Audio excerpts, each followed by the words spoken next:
রহমতুল্লাহি ওয়া বারাকাতুহু। আজকের ক্লাসের সাবজেক্ট হলো, আজকের অনলাইন ক্লাসের সাবজেক্ট হলো principles of accounting, Bibi honours first year থেকে, ডিপার্টমেন্ট অফ অ্যাকাউন্টিং এর জন্য। আজকের ক্লাস উপস্থাপনা আছে আমি Mohammad Mohsin Miazi, lecturer of accounting, Alhaj Nuri university college, Kanakapur, Chattogram, Cumilla. তো আজকের চ্যাপ্টারের নাম হলো অ্যাকাউন্টিং, প্রিন্সিপালস অফ অ্যাকাউন্টিং থেকে fraud, internal control and cash. এটা টেক্সট বইতে চ্যাপ্টার 8। তো আমরা আজকে গত ক্লাসে আমরা থিওরিটিক্যাল ব্যাপারগুলো নিয়ে আলোচনা করছিলাম। তো ব্যাংক রিকনসিলিয়েশনে সাধারণত বোথ ব্যালেন্স কারেকশন এবং সিঙ্গেল ব্যালেন্স কারেকশন মেথড, দুইটি মেথডে আছে। তো আমরা বোথ ব্যালেন্স কারেকশনের গত ক্লাসে আমরা আলোচনা করছিলাম। আজকে আমরা সিঙ্গেল ব্যালেন্স মেথডের একটা অঙ্ক করব এবং এ নিয়ে আমরা আলোচনা করব আসলে কিভাবে করা যায়।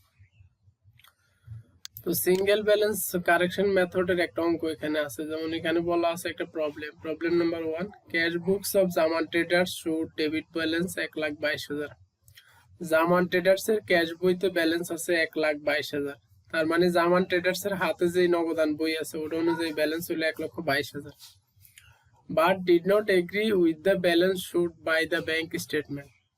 কিন্তু ওই ব্যাংক স্টেটমেন্ট আনার ফলে দেখা গেছে ব্যালেন্সটা তারা সেম না, তারা এটার সাথে এগ্রি করতে পারতেছে না।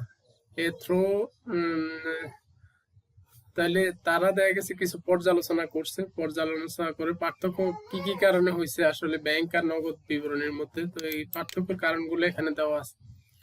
1 নম্বরে বলা আছে 5 চেকস টোটালিং 38,000। 5টা চেকের amount total 38,000 and notes receivable আছে 32,000। 5টা cheque 38,000, notes receivable 32,000 receive from customers. কাস্টমারের কাছ থেকে আমরা 5টা চেক রিসিভ করছি এবং নোটস রিসিভেবল রিসিভ করছি 32,000 from customers and send to bank for collection, এবং এগুলা ব্যাংকে কালেকশনের জন্য পাঠাইছি আমরা March 2019। Were collected in April were collected in April 2017। Sorry, এখানে 2017 হবে না, এখানে 2019 হবে।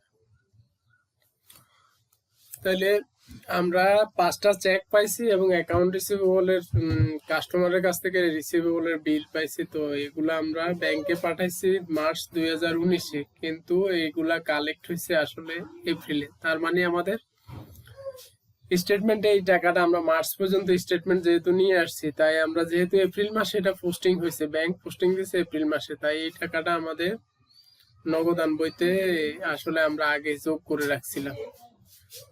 যখন কাস্টমার টাকা জমা দিছে 38,000, চেক দিছে 5টা 38,000, নোটস রিসিভেবল দিছে 32,000, তখন আমরা ব্যাংকে যখন জমা দিয়েছিলাম তখন আমরা ক্যাশের সাথে যোগ করে দিয়েছিলাম। যেহেতু ব্যাংকে টাকা কালেকশন হয়েছে পরবর্তী মাসে, এখন হয় নাই, তাই আমরা এখন মাইনাস করে দিলে আমাদের কাজটা শেষ হয়ে যাবে।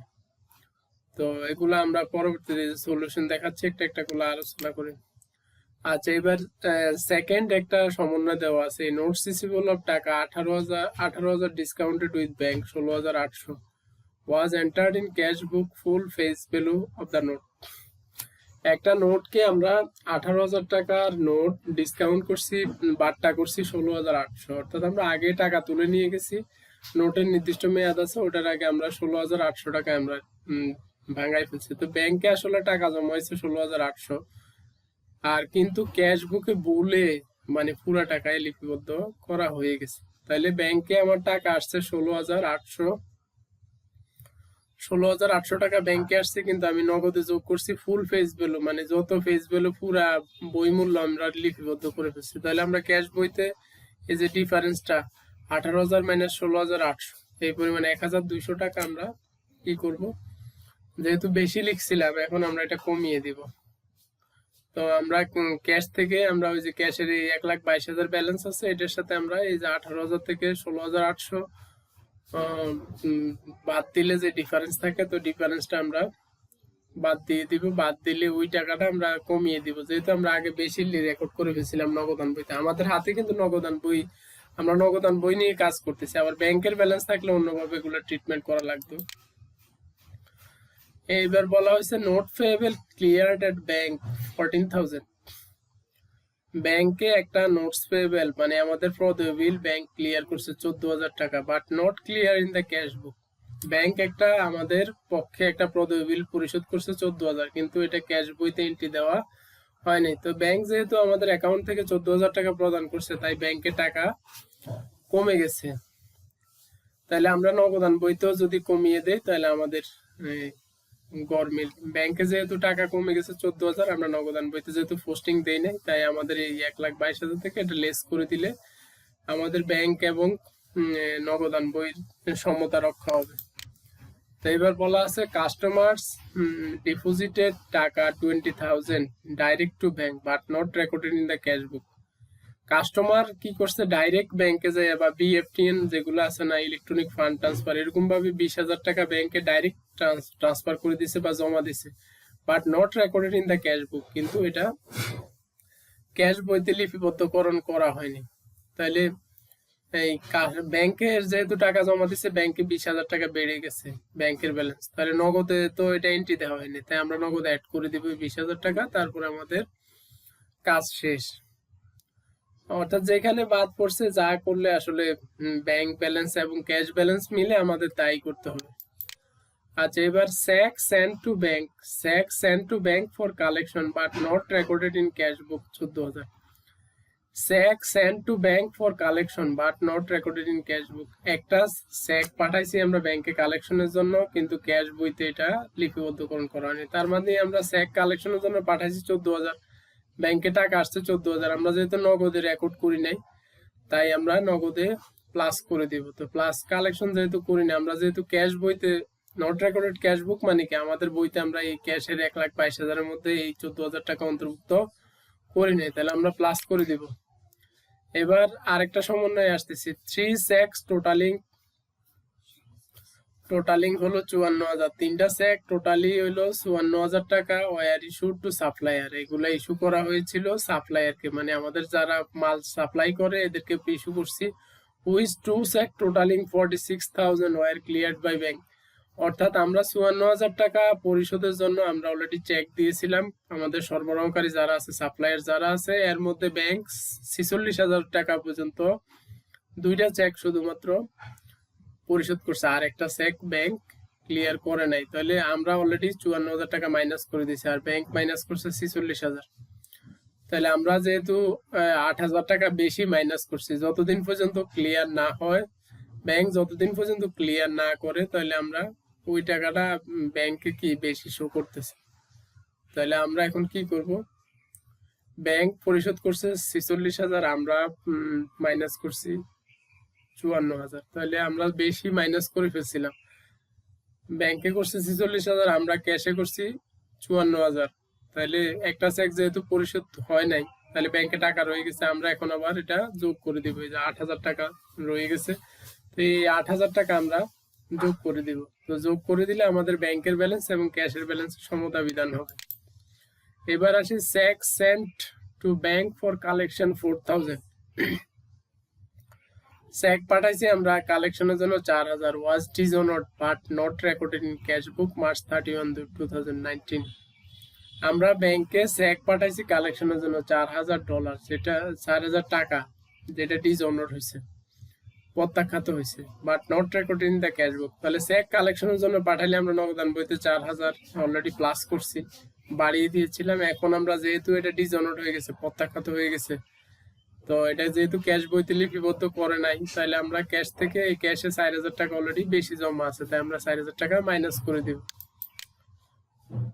তো এরপরে আছে যে interest allowed 1,400 and commission charge 1,000 by the bank entered not entered in the cash book। অর্থাৎ ব্যাংকে আমাদেরকে সুদ মঞ্জুর করছে 1,400 টাকা, তাহলে ব্যাংকে 1,400 টাকা সুদ মঞ্জুর হলে টাকা বাড়ছে, তো আমরাও যেহেতু রেকর্ড করি নাই নগদান বইতে, তাহলে 1,400 টাকা আমরা যোগ করে দিব। আর ব্যাংকে চার্জ কাটছে, কমিশন চার্জ, ইয়ারলি চার্জ যাই বলতে পারো, তো ব্যাংক চার্জ কাটছে 1,000 টাকা, তাহলে ব্যাংকে টাকা কমে গেছে, আমরাও 1,000 টাকা কমিয়ে দিব। আর ইন্টারেস্ট অ্যালাউড করলে সাধারণত নগদান বইতে যোগ করতে হয়, তো আমরা যোগ করে দিব, আর কমিশন তো কাটছে, কমিশন কাটার ফলে এটাও অনেক সময় মুখস্থের মতো রাখা যায়, তবে আবার ঝামেলা লাগতে পারে, বুঝে বুঝে করাটাই সবচেয়ে বেটার। ইন্টারেস্ট অ্যালাউড টাকা 1400, অর্থাৎ ব্যাংক সুদ অ্যালাউ করলে, যেহেতু ব্যাংকে টাকা বাড়ছে আমরা বাড়িয়ে দিব, আর ব্যাংকের টাকা কেটে নিছে কমিশন চার্জ 1000 টাকা, $1000। তাহলে আমরা কি করব, আমরা $1000, ব্যাংক যেহেতু কমিয়ে দিচ্ছে, আমরা 1000 টাকা যদি আমরা নগদান বইতে কমিয়ে দেই, তাহলে আমাদের ব্যালেন্সের সমতা বিধান হবে। এবার বলছে যে রিকোয়ার্ডস, আমাদের করণীয় হলো prepare a bank reconciliation statement. এখন এই তথ্যগুলো দেওয়া আছে আমাদের, দিয়ে বলছে একটা ব্যাংক রিকনসিলিয়েশন স্টেটমেন্ট করতে হবে। আমরা সর্বপ্রথম অঙ্ক পড়ার পর সর্বপ্রথমে আমাদের দেখতে হবে যে এই অঙ্কের মধ্যে কি কি দেওয়া আছে আর কি বের করতে বলা হয়েছে এবং কোন পদ্ধতিতে আমাদের সমাধান করতে হবে। সর্বপ্রথম আমরা অঙ্কটা পড়ে দেখলাম, এই অঙ্কের ভিতরে শুধুমাত্র ক্যাশের ব্যালেন্স দেওয়া আছে, তার মানে আমরা বুঝলাম যে এটা সিঙ্গেল ব্যালেন্স কারেকশন মেথড। ক্যাশের ব্যালেন্স দেওয়া আছে, ব্যাংকের ব্যালেন্স বের করতে পারলে আমাদের অঙ্ক শেষ। আবার অনেক সময় আমাদের দুইটা ব্যালেন্স দেওয়া থাকবে, ব্যাংকের ব্যালেন্সও দেওয়া থাকবে, ক্যাশের ব্যালেন্সও দেওয়া থাকবে, তাহলে আমরা both balance correction method follow করে ক্যাশের ব্যালেন্স এবং ব্যাংকের ব্যালেন্স উভয়টা আমরা যদি কারেকশন করে দিতে পারি, তো উভয়ের ব্যালেন্স যদি মিলে যায়, তারপরে আমাদের অঙ্ক হয়ে গেছে। তাহলে ব্যাংক রিকনসিলিয়েশনের প্রথম কাজ হলো প্রশ্নটা ভালো করে পড়া এবং আমার কি কি দেওয়া আছে, কি কি বের করতে হবে এবং কোন পদ্ধতিতে সমাধান করতে হবে। যেমন এই অঙ্ক পড়ে দেখলাম শুধুমাত্র ক্যাশের ব্যালেন্স আছে, ব্যাংকের ব্যালেন্স দেওয়া নাই। তাহলে একটা ব্যালেন্স দেওয়া থাকলে আমরা বুঝবো যে এটা সিঙ্গেল ব্যালেন্স কারেকশন মেথড করে একটা ক্যাশের ব্যালেন্স দেওয়া আছে, ব্যাংকের ব্যালেন্স আমাদের বের করতে হবে।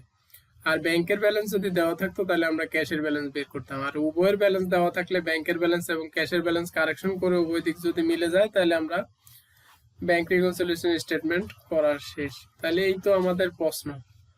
আশা করি সবাই সিঙ্গেল ব্যালেন্স কারেকশন মেথড তোমরা বুঝতে পারবে। আর তোমাদের পরীক্ষা সম্ভবত কিছুদিনের মধ্যে শিক্ষামন্ত্রী মহোদয় গতকালের অলরেডি বলে দিয়েছে যে যে সকল পরীক্ষা বন্ধ আছে এগুলা শুরু হবে, তার মানে তোমাদের পরীক্ষাও আস্তে আস্তে কাছে চলে আসছে। তো এবার আমরা দেখি আসলে যে অঙ্কটা কিভাবে করে। তো উপরে নাম লিখতে হবে, সলিউশনস অফ প্রবলেম 1, অর্থাৎ হলো প্রবলেম নাম্বার 1 এর সলিউশন, সমাধান এখানে দেওয়া আছে। যেমন উপরে নাম লিখতে হবে সর্বপ্রথম জামান ট্রেডার্স, ব্যাংক রিকনসিলিয়েশন স্টেটমেন্ট কোন ডেটে আমরা করব এটা লিখতে হবে, March 31, 2019। তারপরে ডিটেলস মানে বিবরণ, টাকা টাকা দুইটা করতে থাকবে। এবার আমরা লিখবো যে bank oblique cash balance as per books, cash balance অনুযায়ী ব্যাংকের ব্যালেন্স, বা এতে এতটুকু লিখলো নগদান বই অনুযায়ী cash balance as per books, as per cash বুক, ক্যাশের ব্যালেন্স ক্যাশ বই অনুযায়ী। আবার ব্যাংক অনুযায়ী হলো ঝামেলা আছে। তাহলে cash balance as per books আছে 1,22,000, এটা দেখো অঙ্কের ভিতরে এখানে দেওয়া আছে 1,22,000। এই যে এই ব্যালেন্সটা আমরা এনে বসালাম। তো deposited by customers, customer deposit করছে, আমরা আগে বলছিলাম কাস্টমার ডিপোজিট করছে, আমরা জানি না, এটা আমরা যোগ করে দিব। Cheque sent to bank for collection, আমরা ব্যাংকে কালেকশনের জন্য পাঠাইছি কিন্তু রেকর্ড করি না, তাহলে রেকর্ড করে দিব। আনক্লিয়ার বা আউটস্ট্যান্ডিং চেক, ব্যাংকে 3টা চেকের মধ্যে 2টা ক্লিয়ার করছে আর 8,000 টাকা পরিশোধ করে আমরা যোগ করে দিব। Interest allowed by bank, bank আমাদের এই নাম্বার দিলে এগুলো বোঝা যাবে, ওখানে আমি নাম্বার দিনে বুলেট ব্যবহার করছি। তো ব্যাংকে যেহেতু সুদ অ্যালাউ করছে, আমরা ব্যাংকে টাকা বাড়ছে তাই নগদেও 1400 টাকা বাড়িয়ে দিব। তাহলে আমাদের যোগের গুলা এই যে এগুলা সবগুলা যোগ দিব, 43,400 হবে।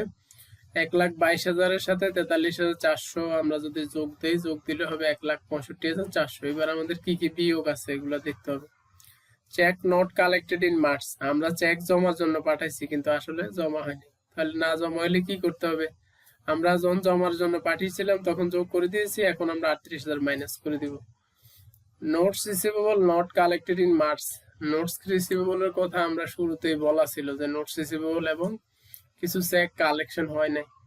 38,000 ছিল চেক আর নোটস রিসিভেবল, তাহলে আমরা জমা যখন দিয়েছিলাম তখন প্লাস করছি, এখন আমরা এই দুইটা মাইনাস করে দিলাম। আর ডিসকাউন্টেড বিল, একটা বিল ছিল $18,000, এটা 18,000 টাকার, আর এটা ব্যাংকে আসলে ডিসকাউন্ট করে 16,800 টাকা আসছে, কিন্তু ভুল করে ব্যাংকের ভিতরে আমরা 18,000 নগদান বইতে লিপিবদ্ধ করে রাখছিলাম, তাহলে 1,200 টাকা আমরা বেশি জমা রাখছিলাম, এখন আমরা 1,200 টাকা কমিয়ে দিলে আমাদের সমন্বয় হয়ে যাবে। Notes payable cleared by bank, একটা নোট অলরেডি ডাইরেক্ট ব্যাংকে ক্লিয়ার করে দিছে $14,000, 14,000 টাকা। সরি, ডলার আসতেছে বারবার, কারণ হলো আমাদের মেইন বই টেক্সট বই ডলারে আছে, যার কারণে আমরা বারবার ডলার আসতেছে। তো নোটস পেয়েবল ব্যাংকে ক্লিয়ার করছে, তাহলে ব্যাংকে টাকা কমে গেছে। আমরা নগদান বইতে 1400 টাকা আমরা 14,000 টাকা আমরা মাইনাস করে দিব। আর প্রত্যাখ্যাত চেক, ডিজনার চেক 7 নম্বর তোমরা গুনলে ওখানে দেখবা 4,000। তো প্রত্যাখ্যাত ব্যাংক সাধারণত নগদান বইতে যেহেতু রেকর্ড করা হয়নি, ব্যাংকে যেহেতু টাকা আসে নাই, ব্যাংক কিছু করে নাই। তো আমরা যেহেতু জমা দিয়েছি চেকটা কালেকশনের আশায়, তাহলে আমরা বাড়িয়ে দিয়েছিলাম, এখন আমরা কমিয়ে দিলে এটা সমুন্নত সাধন হয়ে যাবে। ব্যাংকে কমিশন চার্জ করছে 1,000, 1,000 টাকা ব্যাংক কমিশন। তো কমিশন ব্যাংকে যেহেতু টাকা কমে গেছে, আমরা ওইখানে কমিয়ে দিব। তো কমিয়ে দিলে আমাদের এখানে দেখো, তো আমাদের এখানে লেসের এগুলো আমরা যোগ দিব 38,000, 32,000, 1200, 14,000, 4,000, 1,000 যোগ দিলে 90,200 হবে। তাহলে 1,65,400 থেকে আমরা লেস করবো 90,200, তাহলে বাদ দিলে এটা হবে bank balance as per bank statement. এটা ক্যাশ বুক না, এটা হবে bank balance as per statement. তাহলে স্টেটমেন্ট আনলে আমরা স্টেটমেন্টের সাথে যদি দেখি যে 75,200 মিলে গেছে, তাহলে মালিক অবশ্যই এগ্রি করবে যে ঠিক আছে, আমার অ্যাকাউন্টেন্ট ঠিক কাজ করছে। এটা কারণগুলো উদ্ঘাটন করে সমন্বয় করাই হলো ব্যাংক সমন্বয়। কি কি কারণে ব্যাংক বিবরণী এবং নগদান বিবরণীর মধ্যে পার্থক্য হয়, এটার কারণ বের করে সমন্বয় সাধন করাই হলো অ্যাকাউন্টেন্ট বা যিনি ব্যাংক স্টেটমেন্ট তৈরি করে ওনার কাজ। তাহলে আমরা দেখলাম যে এবার এই প্রথমে ক্যাশের ব্যালেন্স ছিল 1,22,000, আর ব্যাংকের ব্যালেন্স যেটা আসছে ওটা মালিক এগ্রি করে নেয়। আমরা এখন দেখলাম যে সবকিছু ব্যাংক স্টেটমেন্ট আর ক্যাশের ব্যালেন্স মিলে গেছে, তাই মালিক এগ্রি করবে। তো এই চ্যাপ্টারে আরো একটা প্রবলেম আছে, এগুলো হলো জাবেদা করতে হয়। যে এখানে জাবেদা আসলে অনেকগুলো আছে। নগদান বইতে যেগুলা এই প্লাস হয়েছে, এগুলা তো ক্যাশ ক্যাশ ডেবিট আর ওই যে সংশ্লিষ্ট হিসাবকে ক্রেডিট করে দিতে হবে, আর ডেবিট ক্রেডিট এগুলা তোমরা জাবেদা করে দিতে হবে। তো মেইন বই দেখবা, তারপর আরেকটা লেকচার আমরা আলোচনা করলে সম্ভবত ব্যাংক রিকনসিলিয়েশন প্রবলেম ক্লিয়ার হয়ে যাবে। আমরা নেক্সট ক্লাসে আমরা পরবর্তী যখন ক্লাস আসবে তখন আমরা এই বোথ ব্যালেন্স কারেকশন মেথডের একটা প্রবলেম নিয়ে বা দুইটা প্রবলেম নিয়ে আমরা আলোচনা করলে সম্ভবত যে বিষয়টা ক্লিয়ার হয়ে যাবে। তো সবাইকে ধন্যবাদ, থ্যাংক ইউ টু অল। তোমরা সবাই কষ্ট করে যে ক্লাসে অ্যাটেন্ড করছো, বা সবাইকে অসংখ্য ধন্যবাদ। সবাই ভালো থাকো, সুস্থ থাকো। আল্লাহ হাফেজ, আসসালামু আলাইকুম।